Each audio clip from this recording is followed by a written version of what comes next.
বকুলপুর এবং রসুলপুর দুই গ্রামের মাঝখান দিয়ে বয়ে চলেছে একটা বিশাল নদী, নাম তার ভাগীরথী।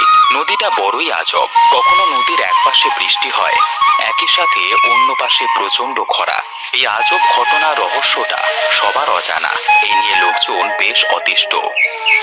বউ কোথায় গো বউ? সকাল থেকে নাকি খিচুড়ি আর গরুর মাংস রান্না করেছো, এই নিয়ে এসো দেখি, চারটে খেয়ে মাঠে যাই।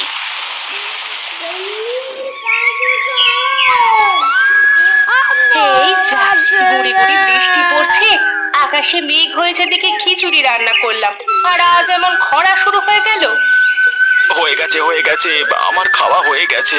আমার মনে হয় আর খাওয়া দাওয়া হবে না, যা গরম পড়েছে। এর মধ্যে খিচুড়ি খেলে একেবারে মরে যাব, মাঠে কাজ করতে পারবো না।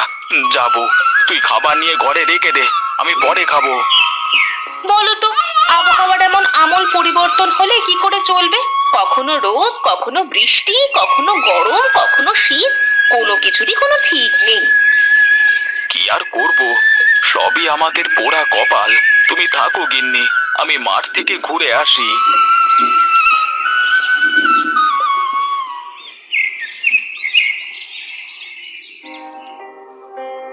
বাবা, আপনাকে আমার কিছু বলবার ছিল। হ্যাঁ বল বাবা, কি বলতে চাস? বাবা, আমার কাছে দুটো সংবাদ আছে, একটা হলো দুঃখের সংবাদ আর একটা খুশির সংবাদ। কোনটা আগে শুনবে? সকালবেলা করে তুই খুশির সংবাদটা আগে বল, তারপর দুঃখের সংবাদ বলিস, কেমন? বাবা, প্রাইমারি স্কুলে চাকরির জন্য যে পরীক্ষাটা দিয়েছিলাম, সেই চাকরিটা আমার হয়ে গেছে। সে কি বাবা, এ তো অনেক আনন্দের সংবাদ। আমি সারা জীবন শিক্ষকতা করে এসেছি, আর এখন আমার ছেলে হয়ে তুইও শিক্ষকতা করবি। তা তোর পোস্ট কি বাবা? বাবা, আমি হেডমাস্টারের পোস্টে চাকরিটা পেয়েছি। বাহ, সে তো খুব ভালো খবর। আমি চাকরির প্রায় শেষের দিকে এসে হেডমাস্টারের দায়িত্ব পেয়েছিলাম, কিন্তু তুই শুরু থেকে হেডমাস্টার। সত্যি গর্বে আমার বুকটা চওড়া হয়ে গেল আজ। এবার কি যেন একটা দুঃখের সংবাদের কথা বলছিলি, সেটা বলতো দেখি। বাবা, চাকরির পোস্টিং এর কারণে আমি তো শহরে থাকতে পারবো না, তোমাকে ছেড়ে চলে যেতে হবে আমাকে। বাবা, এ আবার কি দুঃখের সংবাদ? আমি এখানেই থাকবো, তুই মাঝে মধ্যে এসে আমাকে দেখে যাস। তা তোর পোস্টিং কোথায় হয়েছে বাবা? আমার পোস্টিং এখান থেকে প্রায় 50 মাইল দূরে বকুলপুর গ্রামে হয়েছে বাবা। ছেলের মুখে এমন কথা শুনে বাবার তো খুশি হওয়ার কথা। এতক্ষণ খুশি থাকলেও এবার যেন নীলকান্তের পায়ের নিচ থেকে মাটি সরে যায়। কোথায়? বকুলপুর? মানে এখান থেকে 50 কিলোমিটার দূরে যে গ্রামটা রয়েছে, সেই বকুলপুর সরকারি প্রাথমিক বিদ্যালয়ে তোর কি পোস্টিং হয়েছে? হ্যাঁ বাবা, আমার পোস্টিংটা ওখানেই হয়েছে। বাবা, তুই ওপর মহলে কথা বল, ওই গ্রামটা ভালো না, তোকে ওখানে যেতে হবে না। আমি দেখছি যদি টাকা পয়সা লাগে তারপরেও আমি তোর পোস্টিং অন্য কোথাও করিয়ে দিচ্ছি। কি বাবা, তুমি ঘুষের কথা বলছো? আমার বিশ্বাস হচ্ছে না। আমি তোমাকে কিছুতেই ঘুষের সাথে জড়িত হতে দেব না। কাল সকালে আমার জয়েনিং, আমি গেলাম। ঘরে গিয়ে আমাকে ব্যাগ গোছাতে হবে।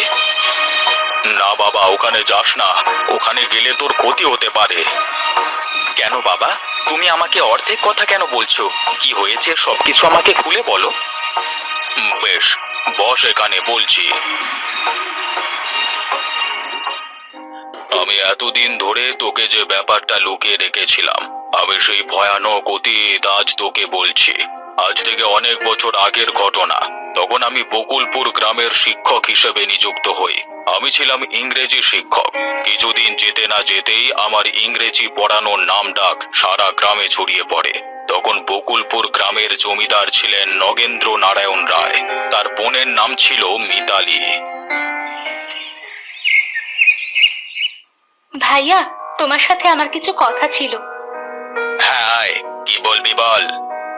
বলবো, কিন্তু তুমি কথা দাও, আমাকে বকবে না। আমি কি এর আগে কখনো বলেছি তোকে? বল, কি বলবি, তাড়াতাড়ি বলে ফেল।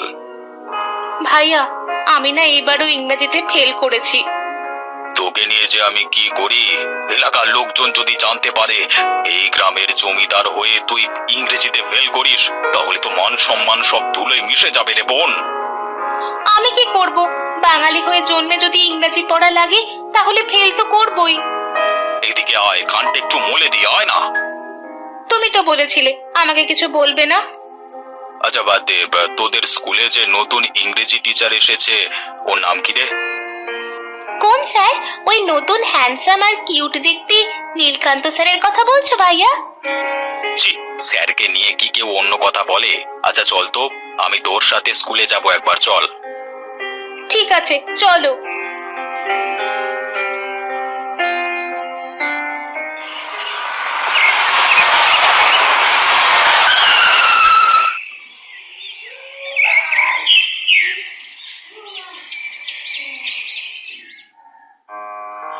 আসতে পারি স্যার?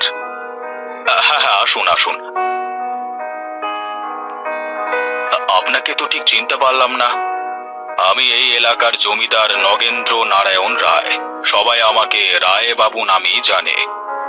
ওহো, হোয়াট এ প্লেজেন্ট সারপ্রাইজ। অনেক শুনেছি আপনার কথা। একবার আপনার সাথে দেখা করে আসবো বলে মনে মনে স্থির করেছিলাম, কিন্তু আজ যাব কাল যাব বলে আর ঠিক যাওয়া হয়ে ওঠেনি। তা কি খাবেন, ঠান্ডা না গরম বলুন? না, আমি এখন কিছু খাবো না। আমি আসলে আপনার সাথে একটা গুরুত্বপূর্ণ কথা বলতে এসেছি। জি বলুন, কি বলবেন? আপনি আমার বোনকে তো চেনেন, ওর নাম মিতালি। জি, আমি নতুন এসেছি তো স্কুলে, যে কারণে আসলে সবাইকে খুব একটা ভালোভাবে চিনি না। তবে ধীরে ধীরে সবাইকে চিনে যাব। আচ্ছা বাদ দিন, তারপরে বলুন। আরে স্যার, আপনি এটা কি বললেন? পুরো পরীক্ষার 3 ঘন্টা ধরে তো শুধু আপনাকে দেখেছি, তাই তো ফেল করেছি। আর আপনি কিনা বলছেন আমাকে চেনেন না? চিনবেন চিনবেন, এবার আমাকে খুব ভালোভাবে চিনবেন। আসলে আমার বোন ইংরেজিতে খুব কাঁচা। আপনি যদি ওকে একটু ইংরেজি পড়াতেন তাহলে খুবই উপকার হতো। দেখুন, ক্লাসে তো আরো অনেক দুর্বল ছাত্রী আছে। এখন আমি যদি সবাইকে পড়াতে যাই তাহলে তো বিপদে পড়ে যাব। কেউ কিচ্ছু বলবে না, তাতে শুধু আমার বোনটাকে পড়াবেন আপনি।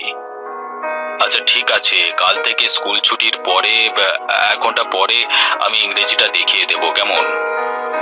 আচ্ছা ঠিক আছে, আমি এখন উঠি। হ্যাঁ। সেদিন জমিদার তার বোনকে নিয়ে চলে যায়। তারপর থেকে মিতালি আমার কাছে নিয়মিত স্কুল ছুটির পরে পড়তে আসতে থাকে। একদিন পড়তে পড়তে হঠাৎ মিতালি বলে, ও আগো, চলে গেল। আমার চোখে যেন কি একটা গেছে স্যার। তোমার চোখে হয়তো ময়লা ঢুকেছে, যাও চোখে পানি দিয়ে এসো। আপনি এমন কেন স্যার? একটু ময়লাটা বের করে দিন না। আমি আর কোনো উপায় না পেয়ে আমি মিতালির জোরাজুরিতে এক পর্যায়ে তার চোখ থেকে ময়লা বের করতে রাজি হয়ে যাই। যেই না চোখ থেকে ময়লা বের করতে যাবে তখন সেখানে জমিদার এসে পড়ে। আর আমাদের এই অবস্থা দেখে তারপর আমি বেশ কিছুদিন মিতালির কোনো খোঁজ পাইনি। একদিন হঠাৎ জমিদার আমাকে ডেকে পাঠায়। কি হয়েছে জমিদার বাবু, আপনি আমাকে ডেকেছেন কেন? আপনাকে আমার বোনকে বিয়ে করতে হবে। আপনি এসব কি বলছেন? এটা সম্ভব নয়। আপনি আমাকে না করবার পরিণাম জানেন? সেদিন আমি লোকলজ্জার ভয়ে মিতালিকে বিয়ে করিনি। মিতালিকে বিয়ে করলেও বৈবাহিক জীবনে আমরা মোটেও সুখী ছিলাম না। আমাদের বিয়ের প্রায় বছর 6 পরে আমার জীবনে একসাথে 2টো খুশির সংবাদ আসে। আমাদের জীবনে তুমি আসো, আর তার পরের মাসেই আমার প্রমোশন হয়ে আমি হেডমাস্টারের দায়িত্ব পাই। আর আমার ইংরেজি শিক্ষকের পোস্টে একজন শিক্ষিকা আসেন। আমার নিজের অজান্তেই কেন জানি না আমি তার সাথে ঘনিষ্ঠ হয়ে পড়ে যাই। ধীরে ধীরে আমাদের মধ্যে ভালোবাসা হয়ে যায়। আর এ কথা কোনো ক্রমে মিতালির কানে যেতেই একদিন গভীর রাতে স্কুলের কোয়ার্টার থেকে তোমার মা কিছু লোকজনের সাহায্যে সেই ইংরেজি শিক্ষিকাকে এবং আমাকে তুলে নিয়ে চলে যায় মাঝ নদীতে। তোর সাহস কি করে হলো আমার স্বামীর দিকে হাত বাড়ানো? যদি আমার আর আমার স্বামীর মাঝে আসিস তাহলে আমি তোকে শেষ করে ফেলবো। এ কথা বলে তোমার মা সেই ইংরেজি শিক্ষিকার গলায় একটা কলসি বেঁধে তাকে পানিতে ফেলে দিয়ে আমার কাছে এসে আমার মুখের বাঁধন খুলে দেয়। তুমি কি পাগল হয়ে গেছো? তুমি এটা কি করলে? তুমি একটা খুনি, তুমি পাপী। হ্যাঁ, আজ শুধু আমি একা। আমি তোমার প্রেমিকাকে মেরেছি, তাই আমি তোমার চোখে খুনি। তুমি একবার ভেবে দেখেছো তুমিও খুনি? তুমি আমার হৃদয়কে খুন করেছো।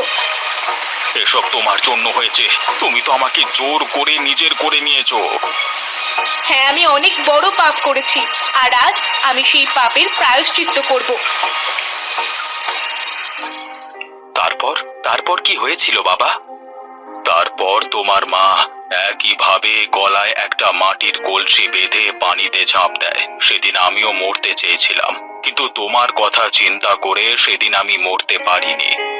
তারপর আমি তোকে নিয়ে সেখান থেকে শহরে চলে আসি, আর এখানেই তোকে বড় করে তুলেছি। শুনেছি ওই নদী নাকি তারপর থেকে অভিশপ্ত হয়ে গেছে। এখন ওই নদীর এক পারে প্রচন্ড খরা হয়, আর এক পারে প্রচন্ড বৃষ্টি হয়। চলো বাবা, তুমি আমার সাথে চলো। কোথায় যাব বাবা? বাবা চলো না। এরপর প্রীতম তার বাবাকে নিয়ে নদীর সেই স্থানে চলে যায়। তারপর পানিতে নেমে তার মায়ের আর ইংরেজি শিক্ষিকার কঙ্কাল দুটো সৎকারের ব্যবস্থা করে। আমি জানি না আপনারা আমার কথা শুনেছেন কিনা। আমি আজ অবধি এসবের কিছুই জানতাম না। দয়া করে আপনাদের এই অভিশাপ তুলে নিন। আপনাদের কৃতকর্মের ফল এই সাধারণ গ্রামবাসীরা ভুগছে। দয়া করে এই অভিশাপ তুলে নিন। হঠাৎ নদীর মধ্য থেকে দুটো কালো ছায়া বেরিয়ে আকাশে মিলিয়ে যায়, আর অভিশপ্ত নদীটা অভিশাপ মুক্ত হয়ে যায়।